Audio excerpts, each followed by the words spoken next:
बिस्मिल्लाहिर्रहमानिर्रहीम। Dear students, welcome to my official YouTube channel mathematics solver. आज हम exercise 1.3 start करने लगे हैं। क्वेश्चन नंबर 1, उसमें रिक्वायरमेंट है कि which of the following matrices are comfortable for addition. आपको 6 मैट्रिक्स दिए गए हैं A B C D E F।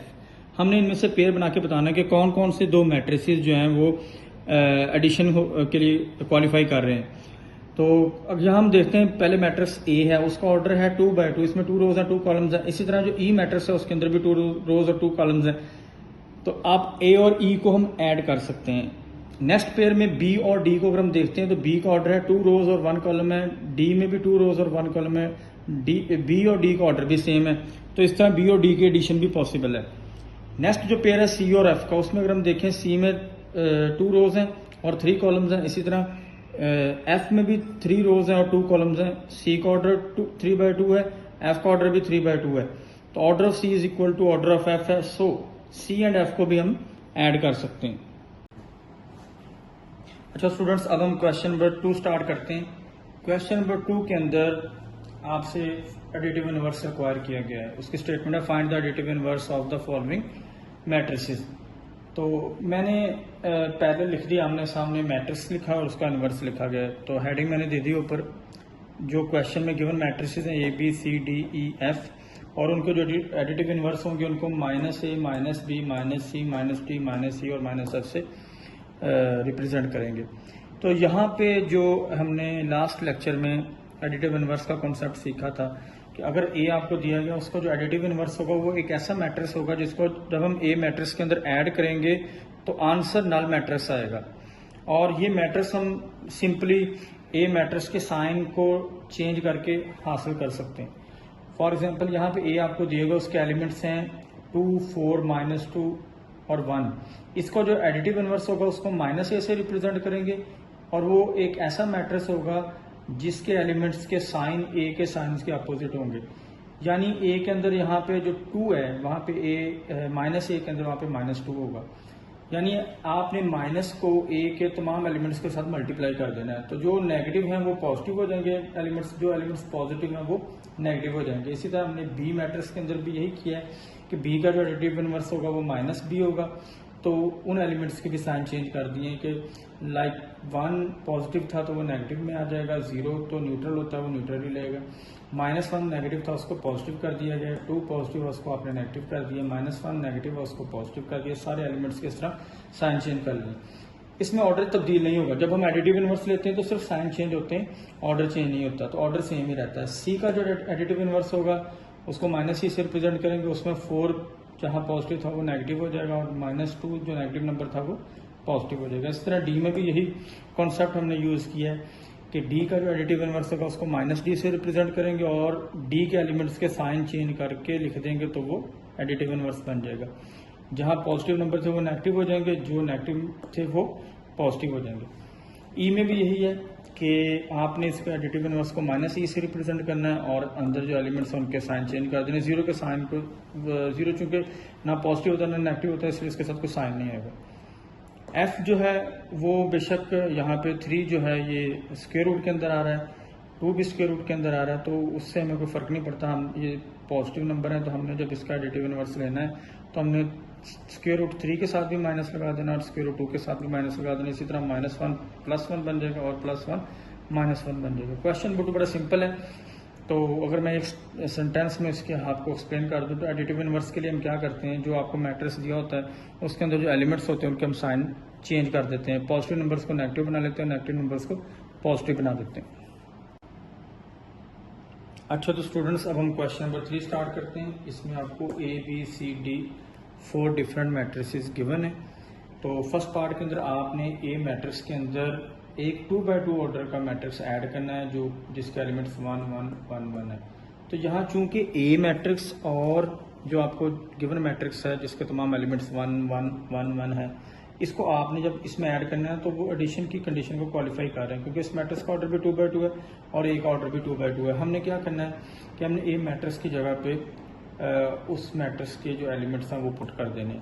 फिर ये आगे सिंपल एडिशन का क्वेश्चन है जो हम ऑलरेडी लास्ट लेक्चर में सीख चुके हैं कि हमने इनके कॉरस्पॉन्डिंग एलिमेंट्स को ऐड करना है। -1 इस 1 में ऐड होगा, 2 इस 1 में ऐड होगा, ये जो 2 है ये इस 1 में ऐड होगा, और ये 1 जो है ये इस वाले 1 में ऐड होगा, यानी क्रॉसपोंडिंग एलिमेंट ऐड होंगे और सिंप्लीफाई करने से आपके पास आंसर आ जाएगा 0 3 3 2। अब जो नेक्स्ट पार्ट है उसके अंदर b प्लस -2 3 ये एक मैट्रिक्स दिया गया, तो b मैट्रिक्स की वैल्यू पुट कर देंगे यहाँ पे 1 -1, और यहाँ पे भी ऑर्डर सेम है इन दोनों मैट्रिक्स का, तो आप इन दोनों को ऐड कर सकते हैं। सिंप्लीफाई करने के बाद आंसर आ जाएगा -1 2। इसी तरह c मैट्रिक्स के अंदर एक मैट्रिक्स आपको दिया गया है, उसको ऑर्डर c मैट्रिक्स जैसा ऑर्डर ही रखा गया है, तो इन दोनों को आपने ऐड करना है, तो हम c मैट्रिक्स जो आपको गिवन है उसकी वैल्यू यहाँ पुट कर देंगे और कॉरस्पॉन्डिंग एलिमेंट्स को ऐड कर देंगे, तो आपके पास आंसर आ जाएगा -105। अब जो d मैट्रिक्स है वो भी आपको गिवन है, उसी तरह उसी ऑर्डर का एक मैट्रिक्स आपको साथ ऐड करने के लिए दिया गया है, तो यहाँ पे भी एडिशन पॉसिबल है क्योंकि दोनों मैट्रिक्स का ऑर्डर सेम है, 2 रोज है और 3 कॉलम्स है d में भी, और जिस मैट्रिक्स उसमें ऐड करना है उसका ऑर्डर भी यही होगा। तो यहाँ पे भी वही कॉन्सेप्ट है, क्रॉसपॉन्डिंग एलिमेंट्स को हम ऐड करेंगे, 1 ऐड होगा 0 में, 2 ऐड होगा इस 1 में, और 3 ऐड होगा 0 में। इस तरह सेकंड रो के तमाम क्रॉसपॉन्डिंग एलिमेंट्स भी ऐड हो जाएंगे और आंसर सिंप्लीफिकेशन के बाद आ जाएगा 1 3 3 1 0 3। अब फिफ्थ पार्ट है वो थोड़ा डिफरेंट है, इसके अंदर आपसे 2a रिक्वायर्ड किया गया, a मैट्रिक्स आपको गिवन है, तो 2a मीन्स कि हमने किसी रियल नंबर के साथ a मैट्रिक्स को मल्टीप्लाई करना है। तो अब जब 2 as it is real number लिख लेंगे, फिर a मैट्रिक्स को उसकी वैल्यू को यहाँ हम पुट कर देंगे। तो यहाँ कॉन्सेप्ट ये होता है कि 2 किसी भी मैट्रिक्स के, अगर 2 को किसी मैट्रिक्स से मल्टीप्लाई करना है तो 2 उस मैट्रिक्स के तमाम एलिमेंट्स के साथ मल्टीप्लाई होगा। तो 2 जब -1 के साथ मल्टीप्लाई होगा, 2 इस 2 से भी मल्टीप्लाई होगा, 2 इस 2 से भी मल्टीप्लाई होगा, और ये वाला 2 इस 1 से भी मल्टीप्लाई होगा। तो आफ्टर सिंप्लीफिकेशन ये बन जाएगा -2 4 4 2। अच्छा तो स्टूडेंट्स, अब क्वेश्चन 3 के 6 पार्ट में उसने पूछा है कि आप -1 को b के साथ मल्टीप्लाई करें, तो हमने -1 को एज इट इज लिख दिया, b की वैल्यू यहाँ पुट कर दी मैट्रिक्स b की, उसके अंदर एलिमेंट्स थे 1 -1। अब जो -1 जो बाहर वाला रियल नंबर है, जब इस मैट्रिक्स के तमाम एलिमेंट्स के साथ मल्टीप्लाई होगा तो -1 जब 1 से मल्टीप्लाई होगा -1 बन जाएगा, -1 जब -1 से मल्टीप्लाई होगा तो प्लस का 1 बन जाएगा। तो ये सिंपल सा क्वेश्चन था। 7th पार्ट के अंदर उसने कहा कि सी मैट्रिक्स को -2 से मल्टीप्लाई करो, तो बाहर -2 रियल नंबर आ जाएगा, सी मैट्रिक्स की हम वैल्यू पुट कर देंगे यहाँ पे। तो यहाँ पे भी वही कॉन्सेप्ट है कि ये जो -2 रियल नंबर है ये अंदर तमाम एलिमेंट्स के साथ मल्टीप्लाई होगा। -2 को 1 से मल्टीप्लाई करेंगे, -2 को इस -1 से करेंगे, -2 को इस 2 से करेंगे। आफ्टर सिंप्लीफिकेशन आंसर आ जाएगा -2 2 और -4।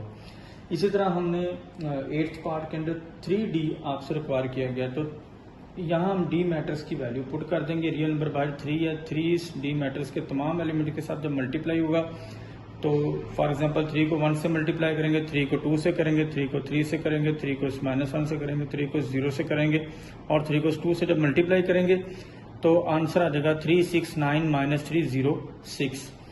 लास्ट पार्ट है हमारा 9th पार्ट, उसके अंदर 3c आपसे रिक्वायर्ड किया गया, तो 3 as it is real number आ जाएगा, सी मैट्रिक्स की हम वैल्यू पुट कर देंगे 1 -1 2। तो इसी तरह 3 जो है इन तमाम एंट्रीज के साथ मल्टीप्लाई होगा, 3 1 ज़र 3, 3 -1 से मल्टीप्लाई होगा -3 आ जाएगा, 3 2 से मल्टीप्लाई होगा तो 6 आ जाएगा। तो यहाँ आपने एक चीज़ नोट करनी है कि जब हम 6th 7th 8th 9th part के अंदर हम मल्टीप्लाई कर रहे हैं -1 या -2 या 3 से किसी भी मैट्रिक्स को, तो -1 -2 या 3 रियल नंबर्स हैं। तो जब किसी मैट्रिक्स को आप किसी रियल नंबर से मल्टीप्लाई करेंगे तो वो जो रियल नंबर होगा बाहर, वो उस मैट्रिक्स की तमाम एलिमेंट्स या उस मैट्रिक्स की तमाम एंट्रीज के साथ मल्टीप्लाई होगा। तो यहाँ जो चीज़ नोट करनी है आपने, उस मैट्रिक्स का ऑर्डर चेंज नहीं होगा। जिस तरह का बी का ऑर्डर था, आपको 2 रोज और 1 कॉलम था, तो जब -1 से मल्टीप्लाई किया वही और सेम ऑर्डर ही रहा है। इसी तरह जब सी को -2 से मल्टीप्लाई किया उसका भी ऑर्डर चेंज नहीं हुआ, 1/3 ही रहा है। डी को जब हमने 3 से मल्टीप्लाई किया उसका भी ऑर्डर चेंज नहीं हुआ, उसका ऑर्डर भी 2/3 ही रहा है। इस तरह सी जो मैट्रिक्स था उसको भी जब 3 से मल्टीप्लाई किया उसका भी ऑर्डर चेंज नहीं हुआ। तो ये आपका जो क्वेश्चन